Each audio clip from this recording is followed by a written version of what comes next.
Paano nga ba magpadala ng kwento or sulat kay Papa Dudut? By the way, isa rin akong letter sender or minsan nang nagpadala ng kwento kay Papa Dudut at natapos na rin niyang basahin ang aking story. Kaya naman ibabahagi ko sa inyo kung ninanais nyo ring magpadala ng inyong kwento or gusto nyo magpadala ng sulat kay Papa Dudut. Pero bago tayo magsisimula, bago ko ibabahagi sa inyo kung paano at kung gaano katagal sa kababasahin matapos nyong i-send yung inyong kwento, inaanyayahan ko muna kayo na i-click yung subscribe sa baba ng channel na ito para updated kayo kapag may bago tayong mga i-upload na video sa channel na ito. By the way, ako si Rob Kevin Bautista or Ralph Kevin Stories. So paano nga ba magpapadala ng kwento kay Papa Dudut? Gaano ba katagal sa kanila mababasa ang iyong story? Nung nagpadala ako ng kwento kay Papa Dudut, mga 7 days lamang after kong ma-send yung aking story is na agad, nabasa na agad. So ngayon, paano nga ba magpapadala or mag-share ng yung story? Ang gagawin nyo lamang is mag-send kayo ng email. Dapat meron kayong Gmail account kasi kailangan yon. So kapag meron kayong Gmail account, punta kayo sa Gmail at i-type nyo yung inyong buong kwento.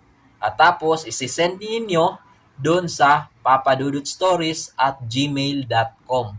So, ilagay nyo po. Kung hindi nyo po alam at gusto niyo na mag-passes or patulong sa akin, pwede nyo akong i-message akong Facebook. Ilagay ko dito sa screen. I-send nyo yung inyong detalye o yung story at ako na mag-i-email sa email account ni Papa Dudut para naman kahit paano is makatulong ako sa inyo. So, yun po ang gagawin ninyo. Kung meron kayong email, is mas mainam at mas maganda. At ito pala, mas maganda rin na medyo habaan nyo yung inyong story. At asahan ninyo na yung kwento ninyo, halimbawa, ang inyong kwento is puro parang ini-story nyo lang, ni-rate nyo lang or naging kumbaga narrative lamang yung inyong pinapadala na kwento. Parang wala siyang dialogue. Posibleng gagawan ni or dagdagan niya ni Papa Dudut ng script. Dagdagan niya yun yung story niyo. Although hindi naman sobrang kumbaga malayo na doon sa kwento, kumbaga dadagdagan lamang nila para humahaba yung or para maging mahaba yung iyong storya. Kagaya doon sa kwento ko na pinadala ko is more on narrative lamang, walang kumbaga dialogue na. Halimbawa, ano ba yung narrative? Ang narrative is yung kumbaga kinikwento mo lamang. Kinukwento mo lamang yung storya, walang kumbaga topic or kwentuhan or conversation.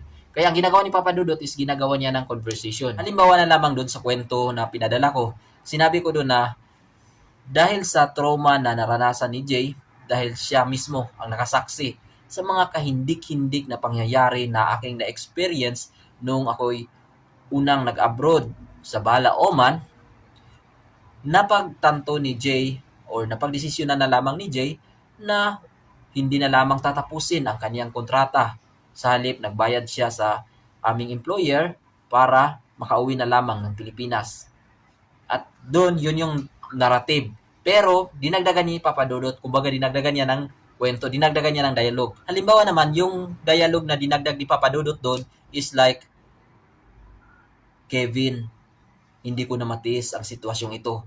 Baka mamaya, aatakihin ka naman ng inyong depression. Kaya ninanais ko na uuwi na lamang sa Pilipinas at handa kong bayaran ang anumang dapat babayaran sa ating employer. Tugon ni Jay. Papa Dudut, hindi ko alam kung anong maging reaction ko sa desisyon ni Jay.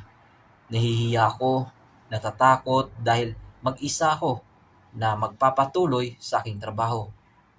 Bago umalis si Jay papuntang airport, ay binigyan niya ako ng mahigpit na yakap. Kevin, mag-ingat ka dito. Tatagan mo ang iyong loob. Tugon ni Jay.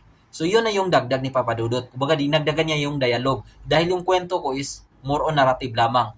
So, expected na dun sa story is, kumbaga, mas binigyan ni Papa Dudut pa ng more information. Halimbawa, yung ginamit ko na kwento is about sa Bala, Oman. So, di ko masyadong na-explain bakit tinatawag yung Black Magic Place, bakit kinatatakutan yun na lugar, at ano nga ba ang naging kasaysayan, bakit nasabi kong naging madugo ang history ng lugar na iyon. So si Papa Dudut, hindi lamang siya magbabasa kung anong kwento na pinadala ko. Napansin ko dun sa kwento niya is dinagdagan niya yung kwento, nag-research siya, sinearch niya yung Balaoman, inalam niya ang naging kasaysayan, bakit naging ganun ang nangyari, at sinong mga naka-witness, at hanggang ngayon ba is nagpapatuloy pa ba ang ganong sistema or nagkaroon na ba ng pagbabago sa lugar na iyon. So napansin ko dun habang binabasa ni Papa Dudut yung kwento ko, alam ko na yung ibang details dun is hindi ko inilagay, hindi ko isinulat.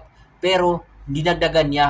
Yung kwento doon is hindi lang kumbaga gawa-gawa na lamang niya, kundi kumbaga dinagdagan niya yung kwento base doon sa pinadala ko.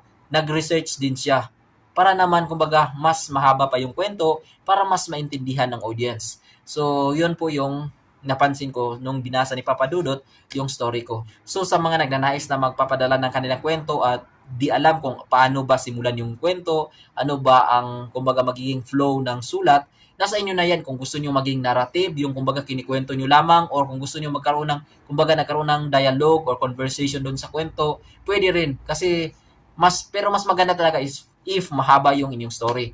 So yun po, pwede niyo kayong kung gusto niyo magpadala at magpatulong sa akin, pwede niyo akong i-message sa Facebook at i-follow niyo na rin ako sa aking Facebook account. So ayun, sana makatulong sa inyo ang video ito at huwag kalimutang i-subscribe ang aking YouTube channel na ito. By the way, sa mga hindi pa nakarinig doon sa story na pinadala ko kay Papa Dudut, is ilagay ko na din sa screen anong title.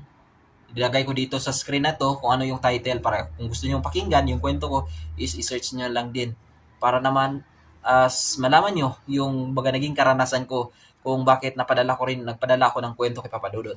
So hanggang sa muli, maraming salamat sa panood ng aking video at ito si Ralph Kevin Stories. Maraming salamat. Don't forget to subscribe at i-like ang video ito and click the bell icon para naman ma-notify kayo kapag may bago akong mga upload na videos.